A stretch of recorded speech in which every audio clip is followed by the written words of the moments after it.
Bonjour à toutes et tous, bienvenue donc dans cette nouvelle vidéo, le jour numéro 4 de notre super calendrier de l'Avent. Aujourd'hui, vous l'avez devant vous dans le titre de la vidéo, je vais vous parler de RK Hunter. Avec mon super accent anglais, ça donne Rootkit Hunter, hein, c'est le diminutif RK de Rootkit. Donc cet outil que je vais vous présenter là aujourd'hui, il a pour but de traquer justement ces fameux rootkits, les comportements suspects qu'il peut y avoir sur le système et les mauvaises configurations. Donc là par exemple, je pense à l'exemple qui va parler à tout le monde. Si vous laissez l'accès route à SSH, lui va être capable, durant son scan, de vous le signaler et dire bon bah là attention, j'ai un problème de configuration. Donc en fait lui, RK Hunter est là pour vérifier l'intégrité de vos fichiers. Et lui, comment il procède? En fait, c'est très simple. Il compare les hashes des clés sur votre système aux clés aux hashes, hein, qui sont en ligne. Donc, il compare les deux. Si généralement il y a des différences, il va y avoir une potentielle trace de compromission. Je dis potentiellement parce que vous allez voir, en fait, dans certains cas, il y a ce qu'on appellera des faux positifs, où en fait c'est des alertes sans en être réellement. Donc je rappelle, ma vidéo est juste là pour vous présenter l'outil.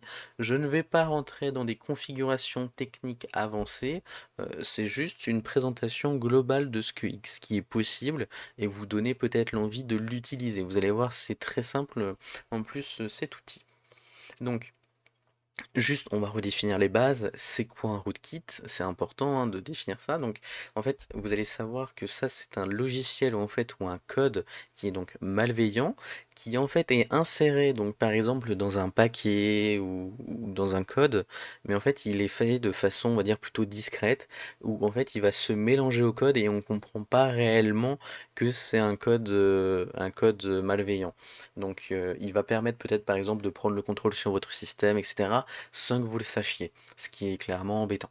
Donc, AirCounter va être là pour justement peut-être les identifier.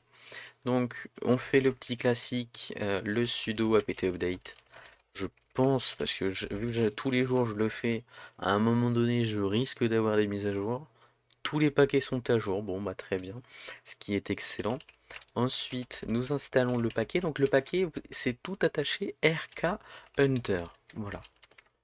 Donc il va s'installer. J'ai pas mis le tiret Y. Peut-être qu'il va me... Non, ok, il me demande rien. Parfait. Donc, une fois que c'est fait, on a deux fichiers que j'ai envie de vous parler, dont j'ai envie de vous parler. Euh, Comme d'hab, il y a plein de fichiers qui existent, il y a plein d'endroits où vous allez pouvoir avoir des informations. Je vais me focaliser sur les deux plus intéressants selon moi pour vous présenter. Le premier qui est bien évidemment le fichier de configuration principale de RK Hunter. Donc il se situe dans /etc et là juste RK Hunter. Voilà, rkhunter.conf. Dedans, vous avez plein d'explications. Donc là, par exemple, rkhunter.conf.local si vous voulez vous faire votre propre fichier de conf, parce que lui, on vous rappelle, hein, d'entrée, on vous dit you can modify this file, mais il est potentiellement écrasé lors d'une mise à jour. Voilà. Ici, si vous souhaitez, vous pouvez faire un -c. Bon, voilà. Je vais pas vous lire tout le fichier, hein, parce vous allez voir, il est quand même vraiment extrêmement long. Mais donc, vous avez des exemples de configuration. Moi, j'ai envie de vous emmener, voilà, ici. Vous avez des fichiers, des miroirs. Si vous prenez le temps de lire le fichier, vous allez comprendre, hein. Ici, vous avez la DB qu'il utilise. Si vous voulez la consulter, donc vous voyez, elle se trouve dans /var lib rkhunterdb. Si vous voulez voir des scripts, si vous voulez utiliser des scripts, c'est donc dans usr share rkhunterscript. Et donc là, vous voyez, comme je vous disais, hein, le fichier est quand même extrêmement long. Voilà. Il y a vraiment de quoi faire sur cet outil, hein, vous allez voir, si vous vous penchez dessus. Et donc, il y a un deuxième fichier que je trouve intéressant. Alors lui, on va pas rentrer dedans, je vais juste en faire un cat.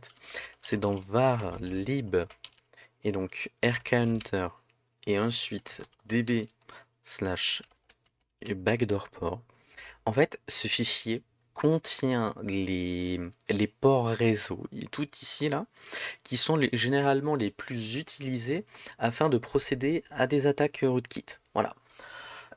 Donc, on a ces ports qui sont les plus connus. Et donc, généralement, ça veut dire, si vous les avez ouverts sur votre réseau, il vous est recommandé de les fermer. Voilà. Parce que on veut éviter les attaques, hein, tout simplement, hein. Moi aussi, c'est mon but de vous partager tout ça. On imagine maintenant que vous avez fait des scans. On va y venir, hein, à ce super scan, hein. Je vous présente tout ce qu'il y a autour et après on fait le scan. Euh, donc, comme je vous ai dit, RK Hunter repose sur des bases de données qui sont en ligne. Mais ces bases de données, elles évoluent tous les jours parce qu'il y a des attaques tous les jours. Donc, il faut qu'elles évoluent. Donc, il faut le mettre à jour. Donc, pour mettre à jour RK Hunter, c'est très simple. C'est les bases de données de RK Hunter, pardon. Vous faites sudo donc RK Hunter, bien évidemment, et vous faites update. Voilà. Donc, une fois que vous avez fait ça, lui, il fait tout son petit truc. Mais donc, comme vous le voyez, c'est pour ça que je vais vous présenter le fichier de configuration. Il y a des paramétrages à faire. Donc, vous irez vous renseigner sur la configuration à faire sur ce fichier, mais vous voyez il y a quand même pas mal de petites choses à faire. On va lancer de suite notre super test RK Hunter. Donc, pour lancer le test RK Hunter-C. Voilà. Je mets le petit sudo à l'avant pour pas être embêté. Et donc là, c'est parti. Donc, il va checker pour l'instant. En fait, il va faire étape par étape. Vous allez voir, ça va bien être catégorisé. Et donc, c'est assez intéressant.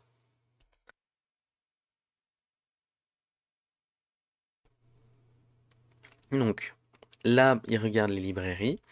Et donc, quand c'est en vert, c'est que c'est une bonne une information qui est positive pour nous.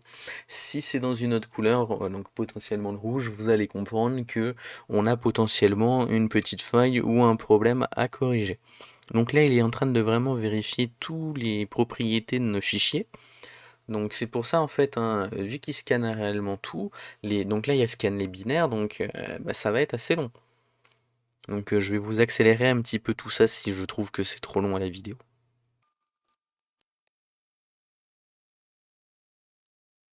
Donc là, vous voyez, ce qui se passe, c'est qu'en fait, il me demande d'appuyer sur Entrée parce qu'il veut qu'on prenne le temps de regarder. Donc là, ça va pas m'intéresser vu qu'on est qu'au début du test.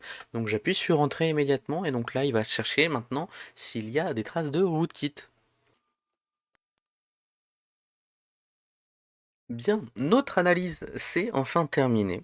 Donc on a un petit résumé qui est à la toute fin. Donc là par exemple ici, il nous dit qu'il a vérifié 141 fichiers. Nous avons félicitations 0 fichier suspect. Il a regardé 495 rootkits sur internet et tout, et il en a trouvé 0 sur notre serveur. Félicitations. Je dis félicitations, mais attention, ce n'est pas parce que il nous dit qu'il n'y a rien qu'il n'y a absolument rien. Le risque zéro n'existe pas. Un seul outil ne nous permet pas de dire que tout notre serveur est sécurisé. Et alors en plus de ça, c'est assez marrant, donc là vous avez vu, vous allez voir en fait, je vais vous passer 4 minutes 20 en accéléré de l'analyse là. Tout ça là, ça a mis 4 minutes 20. Voilà. Tiens, par exemple, là que je suis ici, je vais regarder un petit peu, je vais vous présenter les lignes, hein, vous voyez. Checking for backdoor port. Voilà, il a regardé, il n'y en a aucun.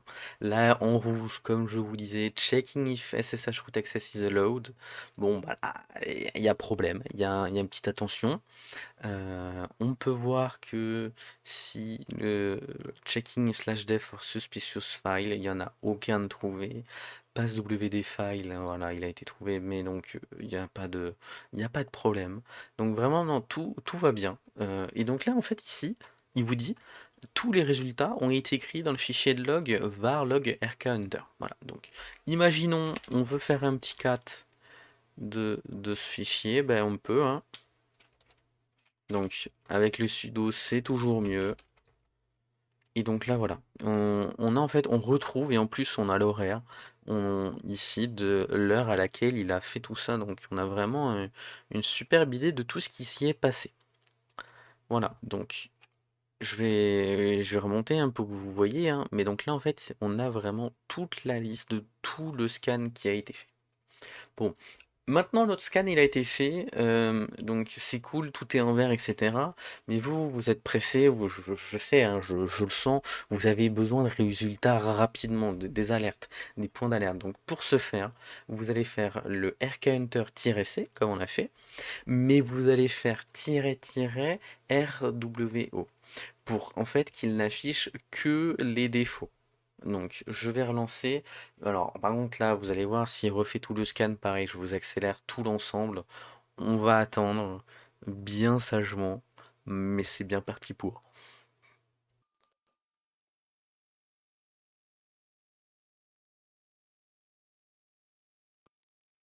Bon, c'était trop long, j'ai décidé d'arrêter parce que très honnêtement, ça va juste vous afficher les lignes en rouge, hein, donc voilà, vous allez comprendre réellement ce qui s'est passé, mais en tout cas, vous avez donc tout ce qui s'y est passé.